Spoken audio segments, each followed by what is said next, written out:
Hi, everybody. Welcome to this week's Quantum Alignment Show. And for those of you who have been waiting for the projector, this is it. We're going to be talking today about healing the inner child and looking at what do projectors need. I am always moved and really inspired to teach about projectors because it's been my experience in 21 years of doing human design now that the projectors are often the ones that have the most pain, that really battle conditioning, that struggle to really connect to see sometimes the value of who they are or why they are the way that they are, which is an incredible shame because our projectors are tremendous, tremendous resources for us. They literally have emerged in the last surge of human evolution as a new type, a type that is created to manage and guide and direct the rest of us. And don't we need it? So I'm excited today to really unpack some of the aspects of the projector nature, to explore some of the things that are natural in the projector life story, reframe some of your perception of yourself if you are a projector, and really look at what perhaps you need to rethink in order to begin the process of reclaiming your own projector energy. And if you're a parent of a projector, things you need to be aware of in order to support your projector in unfolding into the wisdom and the value and the power of who they really are. So let's get started. This is the fifth of a 6-part series about healing your inner child by design. Obviously, we can't go deep into healing your inner child. My main goal right now in this series is to give you just some beginning reframes on what perhaps you need to think about and contemplate as you explore what you need to do to really bring yourself into deeper alignment with living true to who you really are, true to your nature. If you are really struggling with healing or releasing or reclaiming aspects of who you are, I really want to encourage you to join one of our master alignment programs. We have a new one coming up in a couple of weeks. We're going to be focusing using the quantum alignment system, which is an integrated approach where we use human design and energy psychology, specifically EFT, to really explore those places where you may be carrying conditioning that's keeping you from stepping into your value and your power. In the upcoming Master Alignment Program, we're going to be looking at your relationship with faith and source and how that relationship might be keeping you from living true to who you are. And if you're wondering, what does this have to do with being raised true to who you are with your parents? I'm going to show you in just a minute. So keep watching.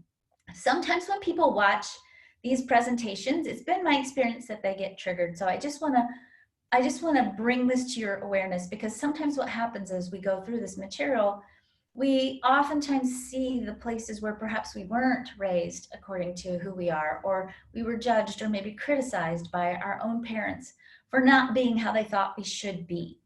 That's maybe a universal experience for, I would say, at least for most people.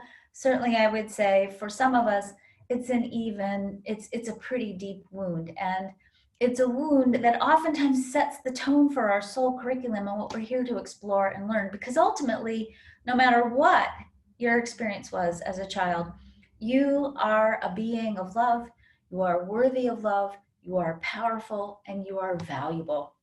And sometimes we have to go on a journey to remember that. When we look at children as parents, we're oftentimes looking at our children through a window. And if you can imagine that this slide is a window and that this slide has 4 window panes, when we're seeing our child, if we can really understand through the lens of these 4 different panes what's going on with our children, and I'm not saying pain isn't hurt, I'm saying a window pane, we can really know, we can really look through each of these window panes and see that these window panes each offer us a perspective on how we can better see our children for who they are and what's going on. We can begin the process of being more deliberate and conscious with our own parenting, for those of us who are still actively parenting or in the middle of, you know, the process of bringing young people into adulthood. The first window pane that we're going to look through is human design, and that's really what we're going to be exploring in this program. Knowing your child's human design gives you key insights into how to more effectively support them in becoming a person that has a deep sense of capability, a strong sense of self-worth, and understands their power and their lovability and who they are and why they're here. The second window pane that we want to look through is child development. As we grow up, we have specific developmental tasks associated with specific ages, and those at each one of those developmental cycles, we have things we need to master in order to become resilient, healthy adults.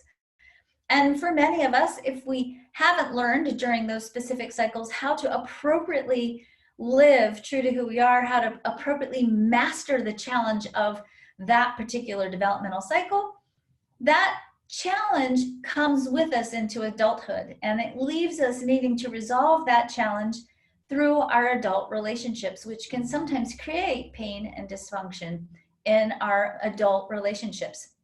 So I'll give you just an example. Every child goes through two distinctly different cycles where they need to learn about becoming empowered, self-empowered, and appropriately powerful. Those two stages happen at the age around 2 to 5, and then later on during adolescence. If you're not trained by your parents or taught or encouraged by your parents to learn how to appropriately express your needs for power and self-empowerment, and that's a core human need, we see that in the human design chart, then oftentimes what happens is you grow up into adulthood and you power struggle with people all the time because you never learned how to be appropriately powerful. Or maybe you become rebellious because you're pushing against people and you didn't learn how to really feel or become empowered or feel powerful. Each of the human design types has a specific journey with learning how to be powerful, and that's usually tied to understanding your strategy. When we're looking at that in the context of the projector, it goes a little bit more beyond strategy. Part of the power of the projector is really understanding who they are and really knowing how to stand in their value no matter what.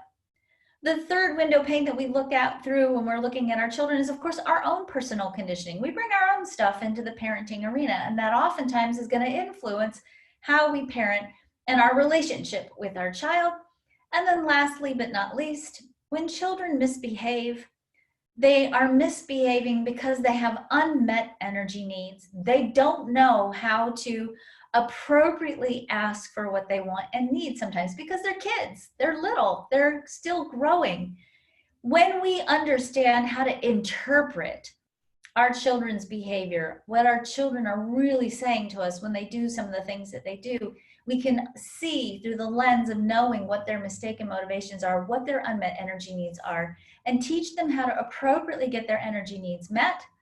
Then we support our children in growing into healthy adults that have the ability to ask for what they want and need and set good boundaries.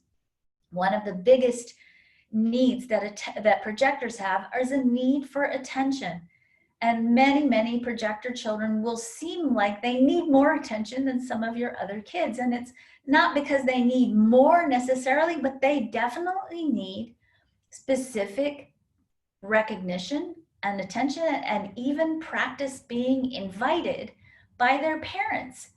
Because if they don't get to learn how to get their energy needs met appropriately by being recognized, by being and feeling seen, then they oftentimes will grow up with a sort of unbalanced way of expressing that need that can sometimes lead to projectors pushing and pushing and pushing for recognition, which does two things.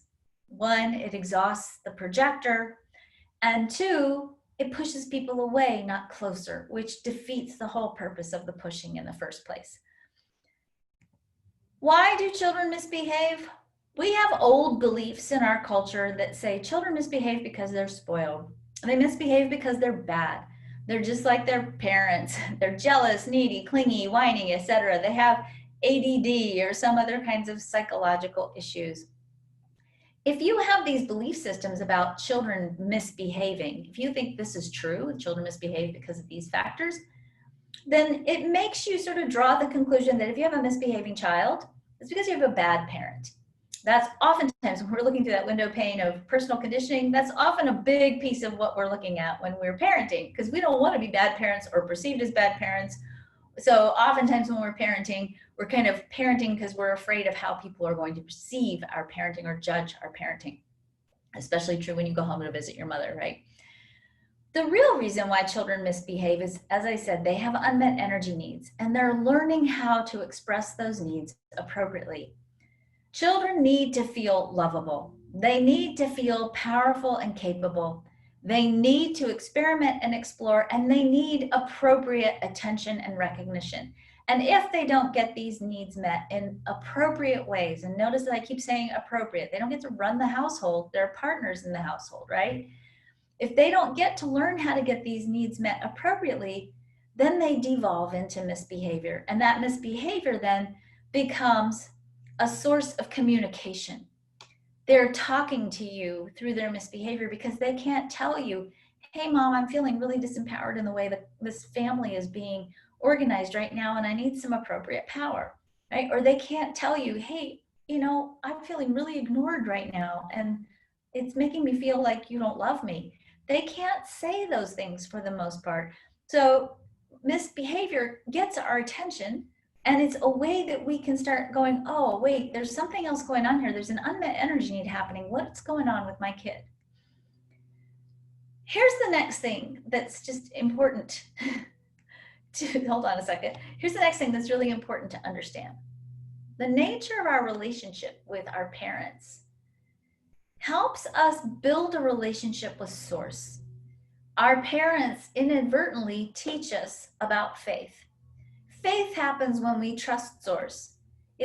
Faith happens when we stand in our value and our lovability and our worthiness. Faith happens when we can suspend judgment of the mind, when we can trust our intuition, when we know the mechanics of co-creating or deliberately creating with the divine. The reason why this is important, particularly when we're talking about projectors, is that there's a lot of waiting involved for the projector. And there's a lot of doing things differently than most people for projectors, and that includes our projector children. And if you, as a projector, never learned to trust the process because somebody judged you or somebody said you're not good enough because you couldn't go do the chores that they gave you because you didn't have the energy, or somebody didn't let you lead with that wisdom that's so inherent in you because they thought you were being bossy, right? If you didn't get that experience, not only does it, of course, hurt you in your own sense of self-worth and value, it even has the potential for you to trust God, for you to feel like you were created for a reason, that your life has meaning, that you're here for a purpose that only you can fulfill, and that in the unfolding of that purpose, you're designed to have all the support and love and help that you need. If we don't learn that from our parents, and this isn't about criticizing or judging our parents either. Remember, they're conditioned too, and they're living out their own story. But if we didn't learn that, it oftentimes interferes with our own creative capacity. As I said, we learn faith very often from our parents as teachers. Remember, parents, if you think about it, parents are omnipresent, right? If you're in the other room and you open up the dining room cabinet and the dishes rattle a little bit in the dining room cabinet and you're not supposed to do that, and your mom says from the other room, close the cabinet door, you think, oh my God, she's omnipresent, right? So our parents are sort of omnipresent. They're at least supposed to be unconditionally loving as best as they can. They're supposed to be empowering, encouraging. They're supposed to model for us what it looks like to be out in the world and what it looks like to live an aligned life. And of course, again, not about criticizing our parents. This is about exploring the nature of our relationship with parents, because oftentimes it's a mirror for our relationship with Source. And it helps us understand sometimes why it's so hard to let go and trust. All right, so projectors, are you ready? Every child is going to get their parenting needs met differently depending on their human design. So all of your need for lovability, your need for capability, your need to experiment and explore, your need for power, all of those needs will be met differently depending on your design. And of course, it's going to be very different for the projector. Let's talk first, when we look at the chart, about what makes a projector. The first thing that a projector always has is an open sacral. So if you're a projector, you will have this square on your chart, white. That means that you are here to take in and amplify workforce and life force energy. Here's the deal. Anything in the chart that's white, anything in the chart that's open, is designed for you to hold. That's energy where you are designed to hold that energy for the short term. So in the short term, you can amplify workforce and life force energy, and that can make you kind of superhuman when it comes to work and getting things done. But anything that's open in the chart is not designed to sustain that energy. So you can't sustain workforce energy. You can borrow it, you can use it, you can ride it, you can enjoy the fumes of the energy of the sacral for a short period of time. But as a projector, you can't hold it. And that makes the projector type vulnerable, most importantly, to burnout. And it means that as a projector, you don't have the same quality of energy as a generator or a manifesting generator. And as a projector, because there are only 20%, approximately 20% of the population who are projectors, it means you're in the minority.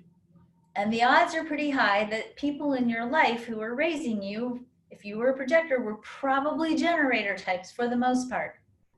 That's a common configuration, which means you were raised in the energy field of people who had this energy defined, who could hold it sustainably, and you couldn't. And oftentimes what happens in the projector experience is, as a parent, we look at the projector, they can't hold this energy, and we classify them as lazy. You're lazy. Why do you need to nap all the time? Why can't you go do what you need to do? The other part of this open sacral is that the projector doesn't have initiating energy. Let's explore that for a minute. A projector will not have a motor to the throat.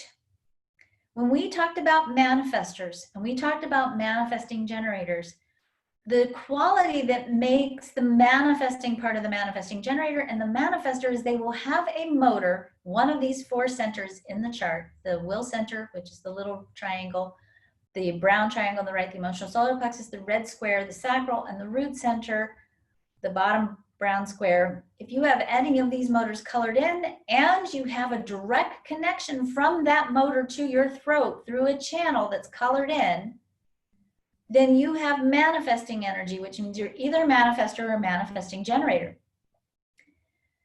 What that means is that you have a little bit of initiating energy. It'll be different depending on whether you're a manifestor or manifesting energy. You can be a self-starter, a go-getter, so to speak.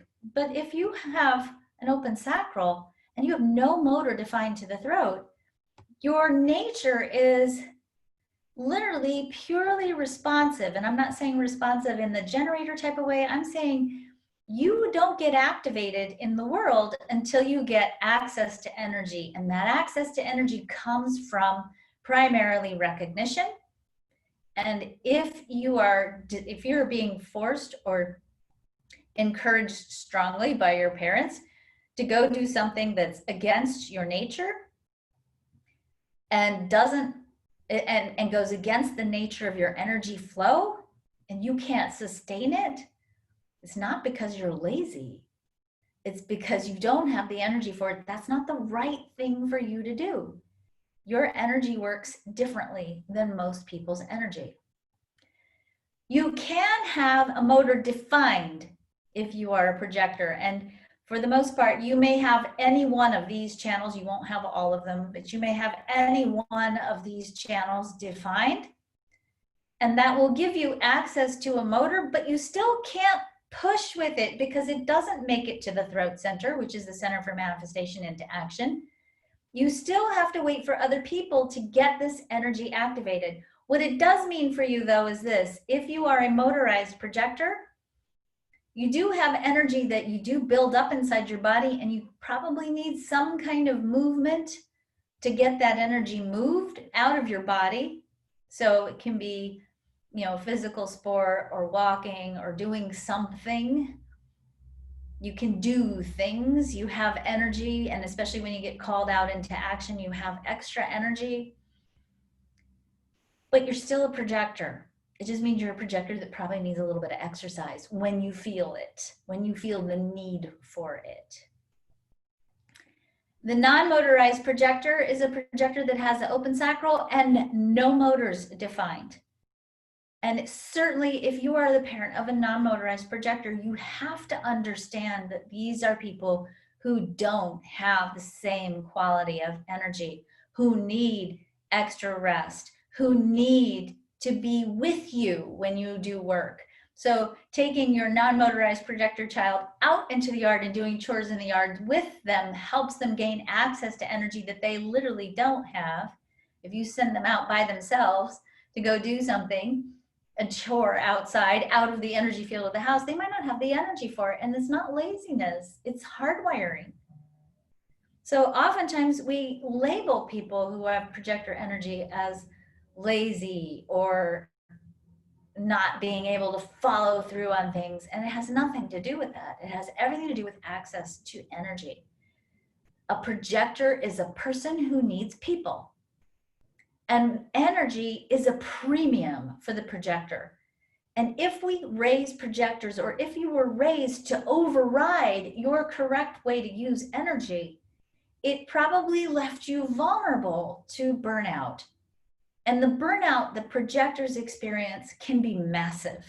This isn't just, I don't like my job, bleh, right? This is like, wow, my body doesn't work kind of burnout. Wow, I have an autoimmune disorder kind of burnout. Wow, my adrenals are completely tanked kind of burnout. And it happens for projectors at very young ages compared to the other times when the rest of us burn out. The rest of us burn out around 50 if we burn out at all. Generators can tend to even override burnout. Manifestors tend to burn out around 50. Projectors will start to burn out sometimes if their Saturn return cycle, 28, 35, 40. In that age range, they can't push, especially non-motorized projectors. They literally can't push. The body gives out and it doesn't sustain itself because there's no energy there, and it's not personal and it's not lazy. It's incorrect use of energy. And understanding, if you have a child like this, the unique nature of their energy, and making sure you do not judge them for inactivity, and you support them in restocking and replenishing their energy source, is crucial for them to survive as healthy and grow into healthy adults that are able to sustain their energy in a healthy way. You may, if you are a projector, also have an Ajna to the throat.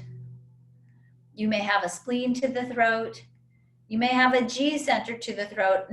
These three centers are not motors.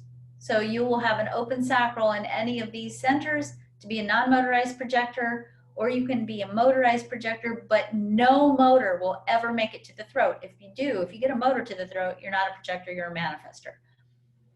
So you need to have an open sacral and no motors to the throat. If you were going to put on a show and you were going to make a production, put on a show, put on a play, and you were going to use each type sort of as a metaphor for parts of the show being created and produced, the projector would play the role of the director in the show. The projector has a life purpose of guiding and directing others. So here we have our projector sitting in our projector chair, right? And they're guiding and directing. It is so inherent in the energy of the projector that they know others. It's like, I have my first husband is a no motors projector, and he used to say projectors are like human sheepdog. They're here to herd the humans, right? There's an innate understanding of how to manage people that's in the cellular structure of the projector that they will live out from the time that they are able to talk and start their journey of guiding humanity.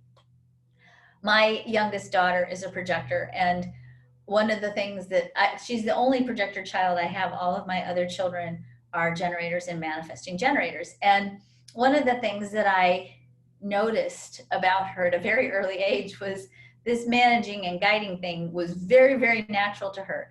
In fact, it was so natural to her that it was kind of dangerous. I had to end up locking the windows in the back of the car because at the stoplights when she was like 2 and 3 years old, she would roll down the window and start yelling corrections at people at the traffic lights when we'd stop. So she would yell at people, hey, you, why aren't you wearing a helmet? Don't you know you need to have a helmet on if you're going to ride your bike? Or why are you smoking? Don't you know smoking is bad for you?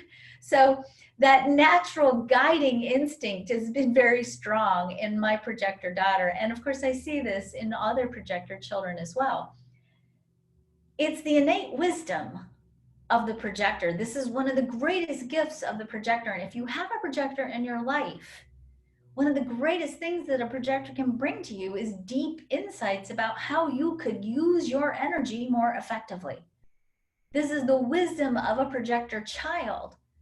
This is the wisdom of you as a projector parent. And here's what happens if you're a projector parent and you're managing and guiding your child, because you aren't really following strategy, which gets tricky with parenting. It's very easy when you're a projector parent for your children to perceive you as being bossy and controlling when you're not. If you're a projector child and you go out in the world and you're managing and guiding others, if you're not following your strategy, other children, other people are also going to perceive you as bossy. It's a very common thing for a projector child to be judged as being bossy on the playground, when in fact, they're just living out their natural tendency to guide and direct others. The projector sees the potential of what could be. They hold the potential of what could be in their body, in their spirit, and they look at the world and they see what it could be, and their natural instinct is to try to line it all up, make it better. But the rest of us, we hear it and we haven't asked for it, we haven't recognized it, and when it comes out of the projector and it hasn't been asked for or recognized, we push it away. We don't hear it, especially if we don't understand human design and we don't realize, oh, this person is doing what they're here to do, and we're judging it instead. Every type has a strategy. The strategy for the projector is waiting to be invited and recognized. Okay, so the projector needs to be invited or recognized. I like to think of the projector as being the elected leader. And elected is a good word for it because elected means you get chosen. As a projector, you're not here to manage and guide and direct everyone, although you could. You know, that's the frustration, if you will, of the projector type, is the projector looks at the world and is like, oh, why are we doing this? This is so dumb, right? But you're not here to manage and guide and direct everyone if you're a projector. You're here to manage and guide the people who elect you to guide them. And what determines whether they elect you is one really important piece, and it's this. They have to value you. They have to value what you have to offer. And the hardest thing for the projector, other than energy, which we'll talk about in a bit, is waiting for the right invitation. Not any invitation. You're too valuable to just accept any invitation that comes your way.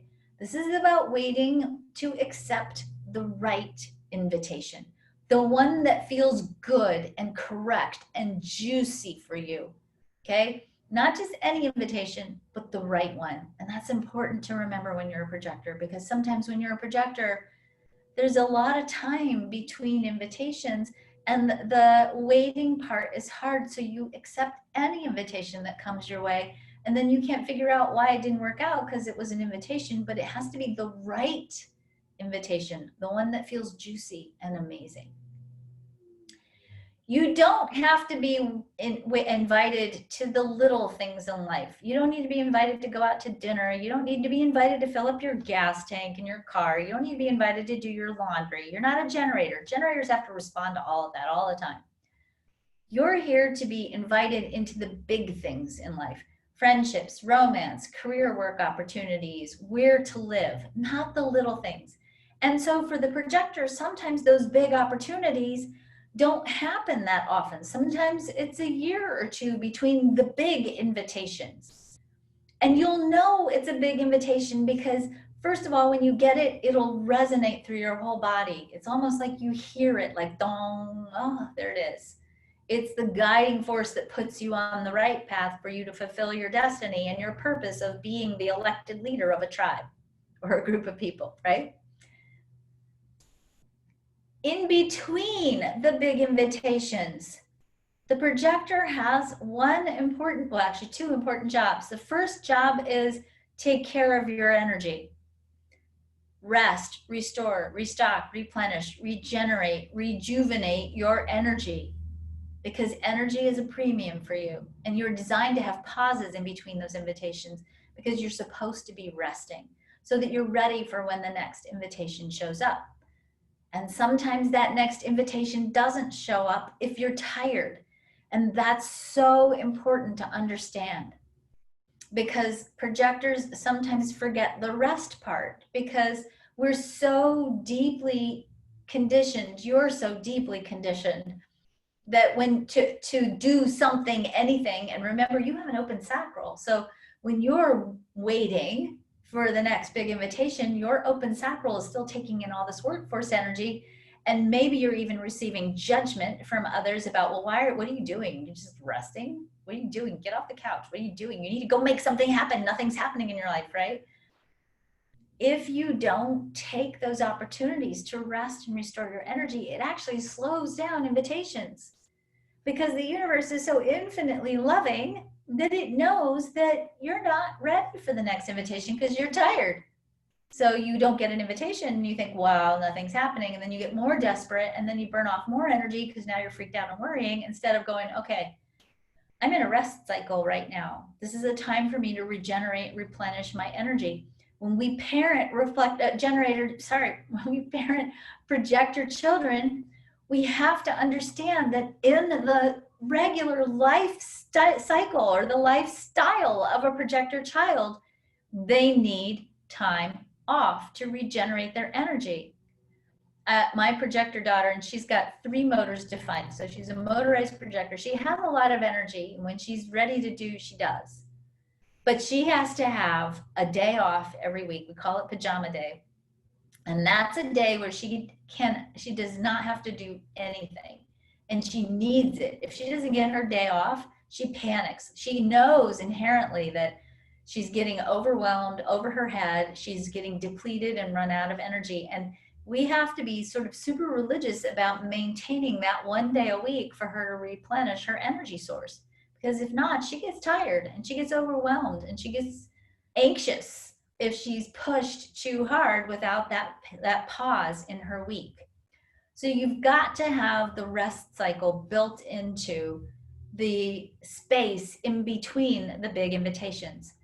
The second thing that happens for the projector is, while they're waiting, they need to be following their bliss, doing everything that turns them on, that interests them, that excites them, because you never know as a projector where the next invitation is coming from. And unconsciously, when you're in those rest cycles, the things that stir your passion, that cause you to be curious and interested in things, those are the things that are preparing you for the next momentum, the next cycle of momentum, the next big invitation.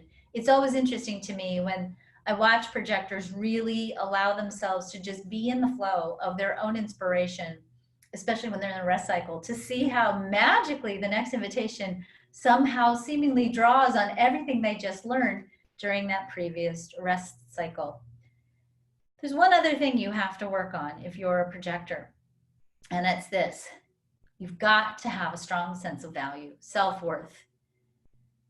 Again, that desperation that comes from, oh my God, nothing's happening, I'm not getting an invitation, I don't know what to do, and that fear that nothing will happen again, oftentimes causes the projector to accept or allow a crappy invitation, an invitation that isn't really a reflection of your true value, and you get desperate to take anything that comes your way. You are designed to be elected to serve the people who get the value of who you are. And the way you know if that's true or not is the invitation is good, it's right, it feels right, it's delicious. And so remembering that you're not just here to accept the invitation because it came in an invitation.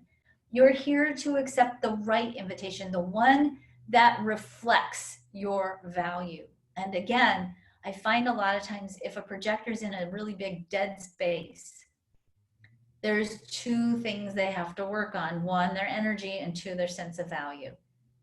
Because of a projector that is strong in their sense of value, that really gets who they are and what they're here to do and what wisdom they have to share.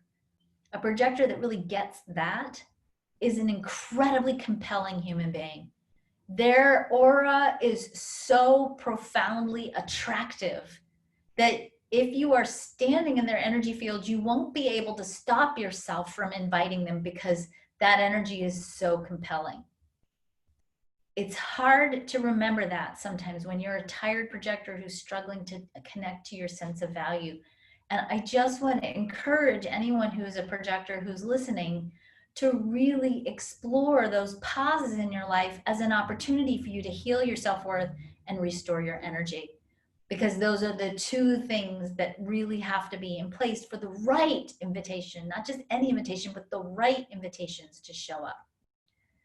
All right, big thing. So wait to be invited before you share your gift of guidance and directions in others, because it's too precious to waste on people who didn't ask.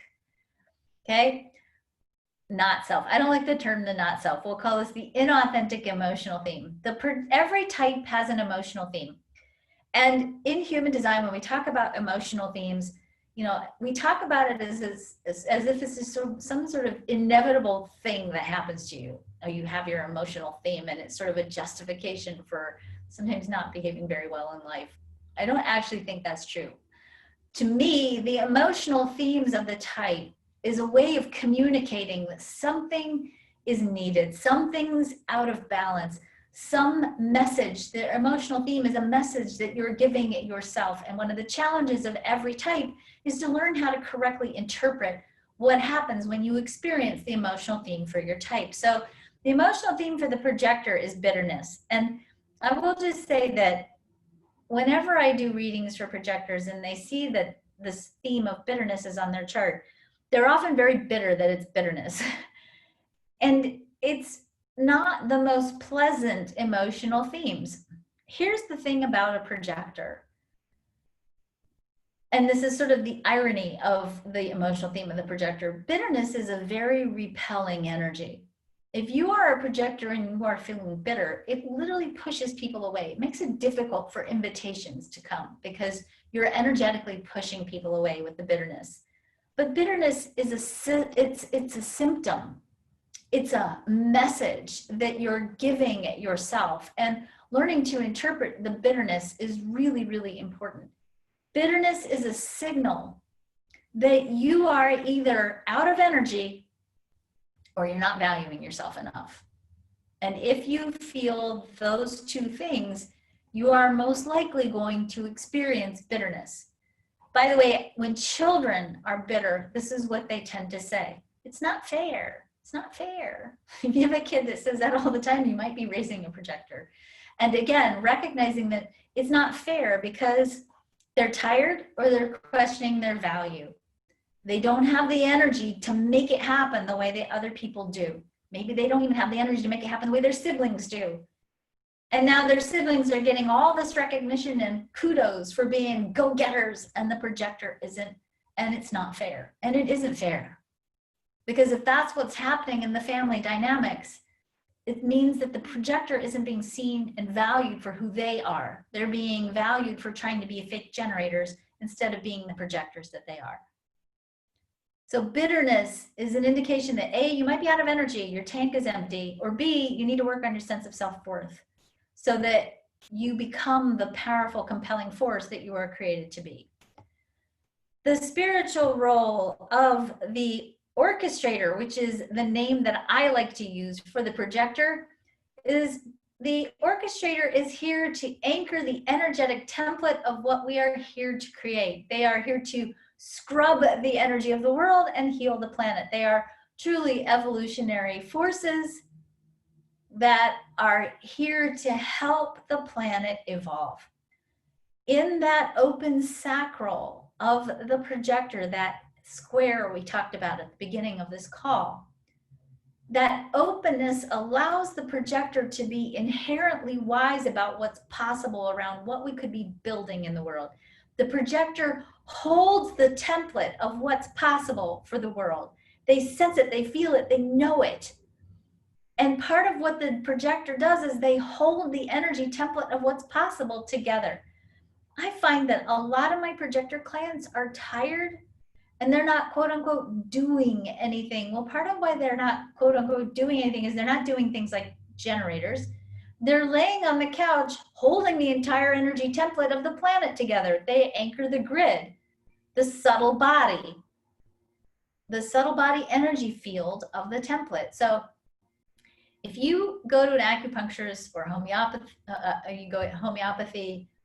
if you consult with a homeopathic physician, if you use essential oils, if you get Reiki, quantum healing, any of these kinds of modalities work on the subtle body or the energy template level of the body, right?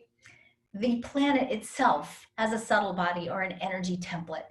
It's almost as if the orchestrators are sort of cosmic acupuncturists for the energy field of the planet, and they're keeping it functioning at an optimal level. That's an enormous job, and it's an esoteric job, so it's not one that we can really see happening, but I do believe strongly that this is why so many projectors are tired without quote unquote doing anything. Because it's not that you're not doing anything, you're working really, really hard holding this whole thing together. So here's our orchestrator, right? Weaving the grid, weaving the template, holding it in place. The quantum purpose of the orchestrator is to hold the energy template of what's to come and to clear the vibration of the collective consciousness so that we can do the work necessary to make the template into manifested form. Bitterness, as I said, is depletion or low self-worth or both. And if you find that you are feeling bitter as a projector, it is crucial that you work on restoring your energy. And let's talk about that for a minute. That means rest. And when I say rest, it means doing whatever it is that restores your energy. And if your energy is not feeling restored, you're not rested yet. There's no timeline on rest. There's no formula for rest. There's no things you should do to rest. The bottom line here is for each and every one of you who is a projector, your rest is whatever you need to do to restore your energy. And if you're laying on the couch freaked out and worried because you don't know what's going on and what to do next and nobody's inviting you, that's not actually restful, that's depleting. Rest is restorative.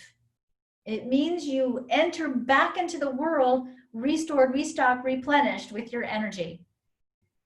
So bitterness means you need to rest. And then you also need to work on your value. You are worthy of resting because what you have to give is so unique and so powerful and has the capacity to organize and support and help the world at such a level that you deserve to own your value enough to allow yourself to rest and then only entertain the invitations that are worthy of who you really are. You're not lazy, you're powerful. You're not here for everyone, you're here for the people who need you.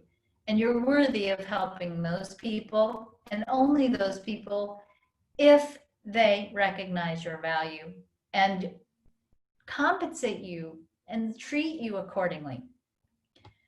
The challenges for projectors are, of course, self-worth and energy, and oftentimes feeling abandoned by God. This is a big deal for projectors. They sometimes wonder, why am I here? Why would God have made me this way? I have all these ideas and I can't make any of them happen until somebody comes and invites me.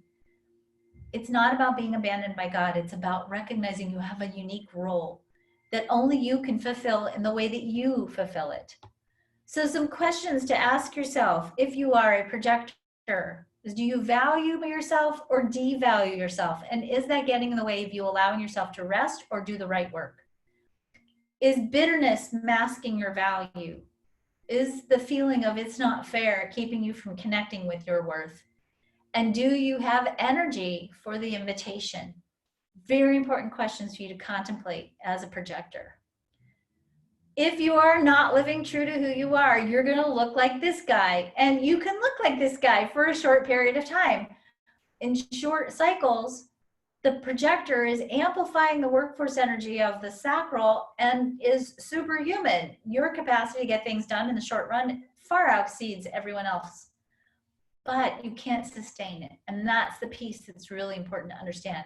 If you enter into the right relationships, you accept the right invitations, you can live like this all the time. You get access to the energy if you enter into the right invitations. But if you don't, you're going to always be feeling like you're pushing rocks up a hill. You're not here to work in the traditional way that we think of as working unless you get invited into it. And that's an important distinction to make. You can if you get invited into it. And you can certainly, as a projector, become an incredibly powerful human being. Some really powerful projectors that we've had in our current, more recent history. We have President Barack Obama, projector. Marilyn Monroe, projector. JFK, projector. Fidel Castro, projector. I think we'll leave it at there. You can be a leader of the world as a projector. That's actually a good place for you to be. But you can't get there through being scrappy and working and pushing and shoving and fighting your way there. You get there by aligning with your value and taking care of your energy and letting your aura do the talking. As I said, the most compelling people I have ever met in my life have been projectors who are healthy, who are vibrant, and who absolutely get the value for they are. I'll tell you, I had a client one time.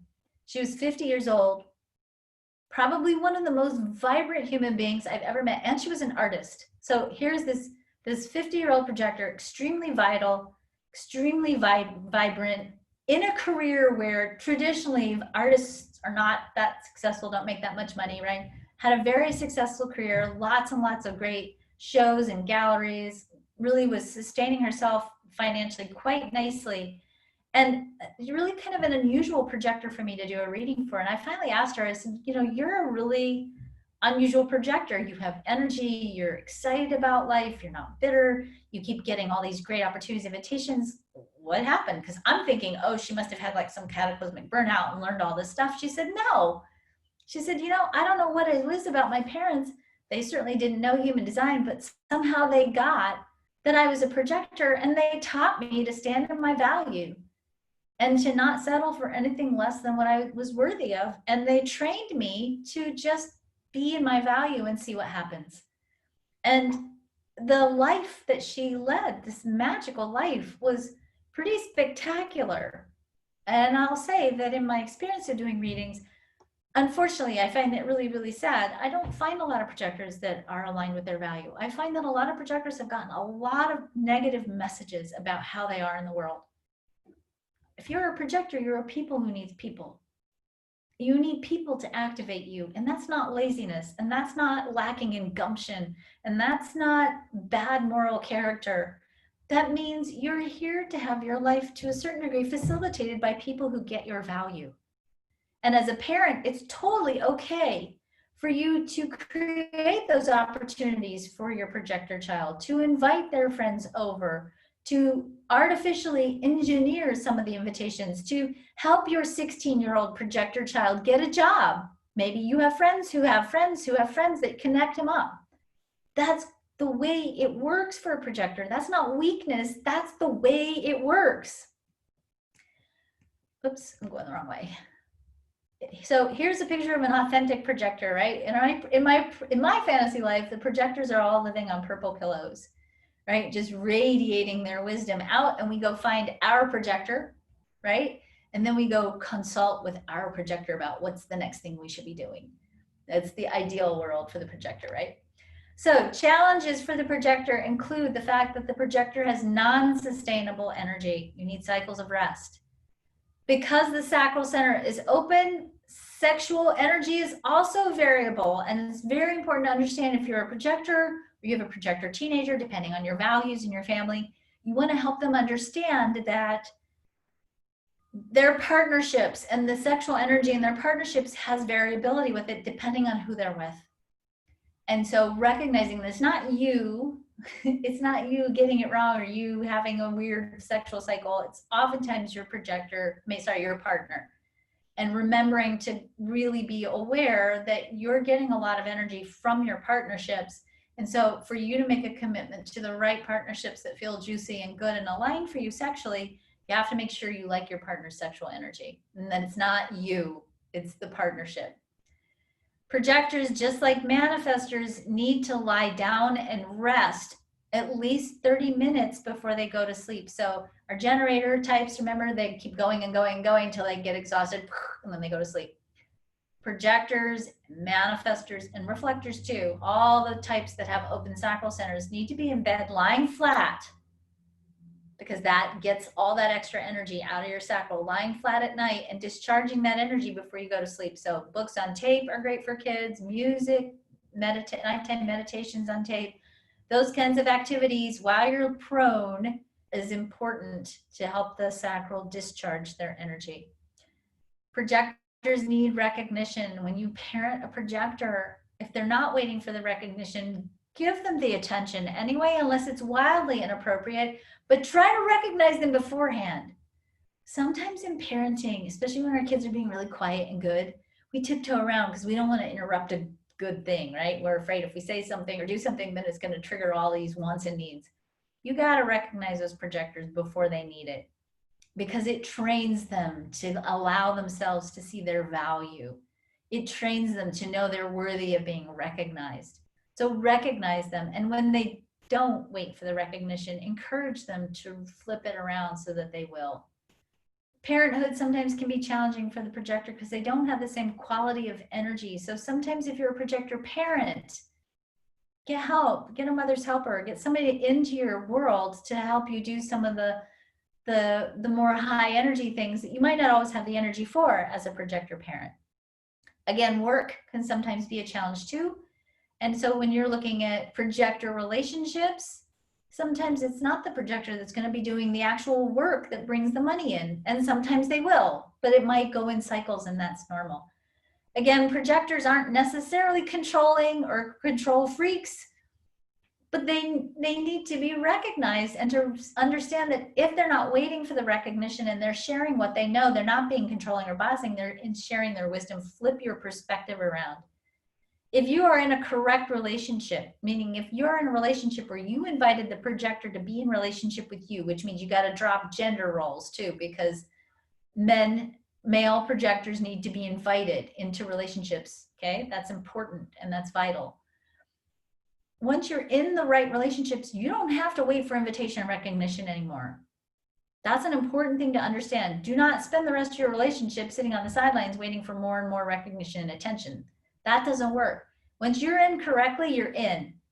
And if you have a partner who is a projector partner and you're feeling controlled or overmanaged, flip your perspectives to stop seeing it as controlling and being overmanaged and start seeing it as wisdom and guidance. And if it's too much, have a conversation about it. Probably what's going on, by the way, is that they're living out old pain from their parenting. I mean, from being parented. You know, sometimes if you don't trust that the recognition and the value piece will stay, then you continue to be kind of controlling because you've learned to push. And there's tremendous healing in learning to let go and allow yourself to be valued without feeling like you have to constantly manage everything. That's a big challenge in projector relationships, adult relationships, is learning how to trust that your partner will value you and continue to value what you have to share.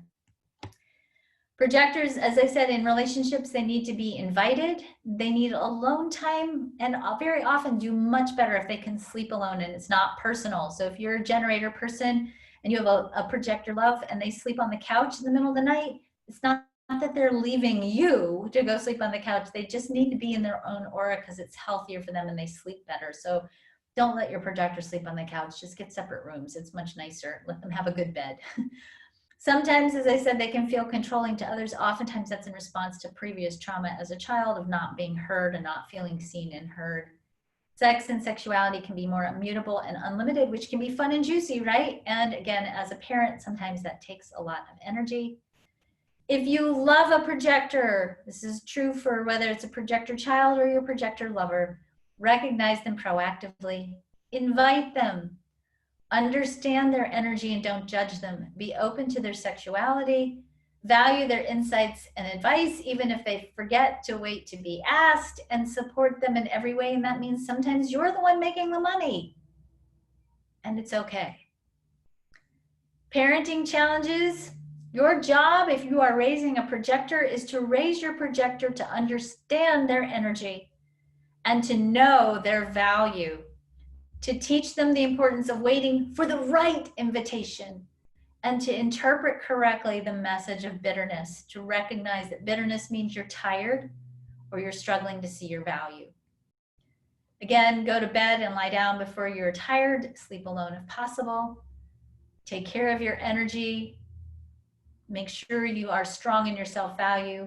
The open sacral sometimes has an energy theme of not knowing when enough is enough. That makes you super intense until you really burn out. So work on knowing when enough is enough. Recognize that you are very sensitive because you have to be to guide and direct others. So when things get dicey or intense or too much, not knowing when enough is enough, take a break. Because if you aren't knowing when enough is enough and things are getting intense in whatever situation you may be in, you're not resting and restoring and replenishing your energy field, things are going to come to a standstill physically and even energetically. And of course, get good sleep as best as you can. And if you don't, if you're not sleeping well because you're picking up the collective energy, because your sacral's not getting deconditioned enough at night, take naps. Projectors need naps, and it's okay. It does really, really good for them. It's important. And if you're a projector, give yourself permission to take a nap if you need it. And last but not least, and this is a whole nother class, and I have, if you go to the Facebook page, if you go over to the video sections, last year I did a whole series of videos about burnout, and I taught a class called Bounce Back from Burnout, which is included in your Understanding Human Design community membership, which I'll talk about in a second. Burnout is a big thing for projectors. And as I said, as a projector, you can start burning out pretty early in your life if you're working too hard, pushing too hard, not waiting for the recognition and attention, not taking care of your energy, and not valuing yourself. So go watch those videos. There's a lot of great information there about the symptoms of burnout and how to heal your burnout, especially if you are a projector.